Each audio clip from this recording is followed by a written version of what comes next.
I'm always looking at sound as a way of enhancing the player's experience by providing them another channel of information.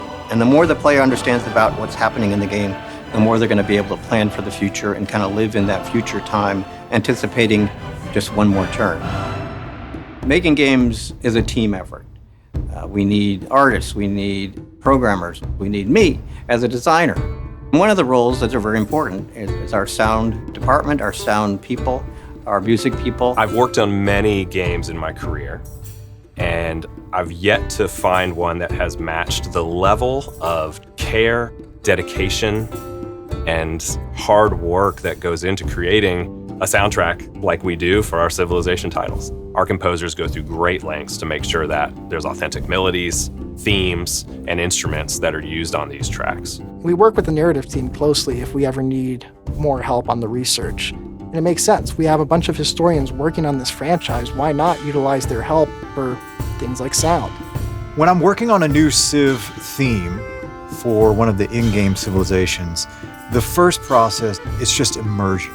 Get immersed in what that music is, what those instruments are, the playing techniques, the sounds, how the music's been transmitted over time. Every piece is based on an actual folk tune or an antiquity piece or a traditional piece, because just like the art, we're trying to bring the same culturally accurate feel to the music. Because we're trying to make sure each civilization has its own sound and has the sound that came from that time period, from that culture, so that it's unique in the context of the game and also an accurate representation. The composers have gone in and created a narrative. There's a story. When you listen to the French piece, there's a story about I'm sitting outside and I'm listening to someone play, and then I'm now moving through Paris and hearing something else. So it's really neat to see how we've been able to weave this story together. This is really the first time where we've had themes that are locked to a specific time period. When I was researching, some professors found a piece of pottery from ancient Greece, and when they translated the pottery, it was a hymn. And then some musicologists took a look at it and said, well, they're not all just words.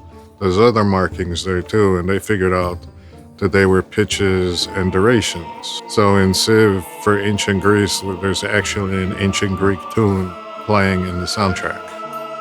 One of the reasons that authenticity is important in Civ music is that people enjoy learning, whether it's learning about great leaders or great civilizations or authentic music, giving the player this idea that after they've played the game, they're a little smarter than when they started is core to Civ. You should be learning something, even if it's just by osmosis. And that's why it's important that it's authentic and accurate as much as we can make it. It really has to be specific to the performers. Working with indigenous groups, First Nation groups, is a very sensitive thing. And I try to approach this very carefully. So a big part of that is listening to them. What do they want their sound to be? It's not just me going to performers and saying, can you record this part? It's me going to performers and saying, we have a certain musical tradition that we'd love to have people hear and learn about through this game. My job is not to write parts for them. My job is to hear their songs, to arrange them or piece them together in a way that makes sense for a Civ theme in the game. If we can come together and share all our knowledge to really craft the type of civilization experience you're expecting to have, and that's still authentic to what that culture might have been like, that's when we know we've done something right. So then the next step of that process is try to find a collaborator, an ensemble, a musician to work with. And the Grammy goes to Christopher Tin for Baba Yetu. This win is actually sort of historic because this song was written for a video game. And this is the first time the piece of video game music has won a Grammy. I imagine it can be a little difficult to keep creating such iconic tracks. How do you keep doing that over the years, and how difficult is that?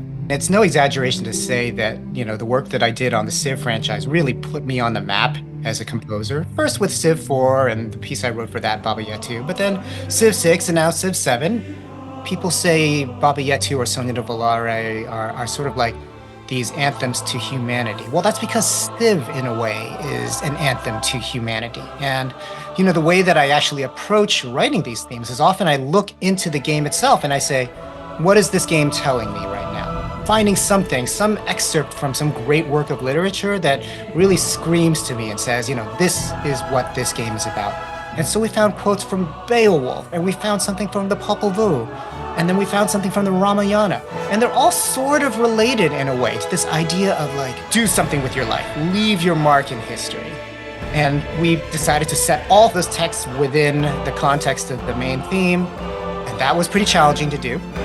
It's unlike my other Civ themes in a way, but I'm proud of the whole process of birthing it. So for 7, when we were deciding the mix of the music, I argued to have it a little louder in general to make sure it was prominent. We still have sliders where you can turn down the music if you're more of a sound design fan, but I really think the music is a staple of Civilization, and it's truly the main thing that tells you in gameplay what civilization you're playing as.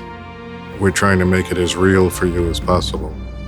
It was a lot of work, but it was fun. A lot of the music has a pretty big dynamic range in terms of when the performers are playing quieter sections versus all the instruments playing really loudly. And so the soundtrack release and the vinyl release will have that full dynamic range of the performance. The biggest reason why we made the soundtrack for Civilization 7 on vinyl was so people can, enjoy it in their own home. And if you think about what better way to enjoy something that has stood the test of time than vinyl records? You can't fully experience a computer game without sound. And you can't really tell the story of a civilization without music.